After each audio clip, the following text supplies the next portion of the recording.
We're doing pretty well, I think, with Russia. And we'll see if we have something to announce maybe by Tuesday. I'll be speaking to President Putin on Tuesday. And a lot of work's been done over the weekend. We want to see if we can bring that war to an end. Maybe we can, maybe we can't, but I think we have a very good chance. What sort of concessions will you be seeking to have Putin make to get a deal done? Well, I think we'll, be talking about land. It's a lot of land. It's a lot different than it was before the wars, And we'll be talking about land. We'll be talking about power plants.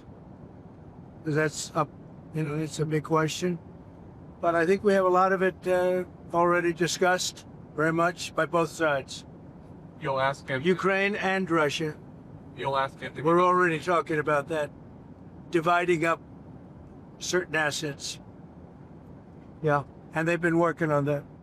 What do we know about this call that's going to happen tomorrow? Well, we know that the ceasefire will definitely be a topic of conversation, probably the main focus of the call.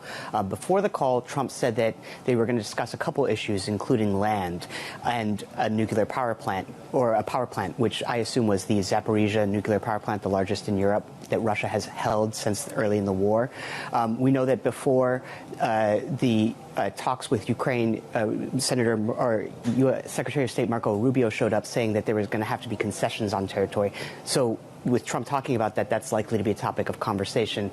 We could very well see them talk about the contours of an eventual ceasefire and potentially even win. Could this be the breakthrough the world is looking for? Could this be actually the phone call that decides on whether Russia also sign up to that ceasefire proposal that Ukraine agreed to last week?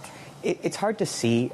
Russia has been very reluctant to agree to a quick ceasefire. They've ruled out a truce during negotiations because they're basically making battlefield gains right now. They want to dislodge Ukrainian troops from Russian territory. They've made a lot of progress in Kursk, and they'd probably like to see that happen before any further negotiations happen. So time is really, Putin's calculating that time is on his side. So a quick ceasefire is probably unlikely to come if Putin gets his way. So he might want to push it out a little longer.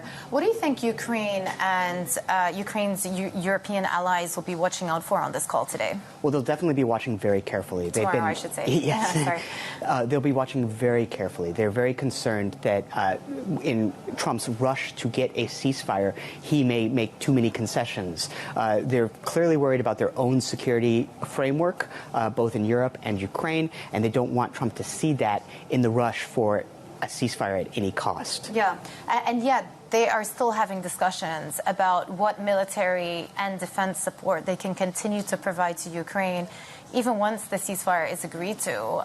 Talk over the weekend still of X thousand troops being sent from UK and France to Ukraine. But that's a non-starter for President Putin. So how do you square that up?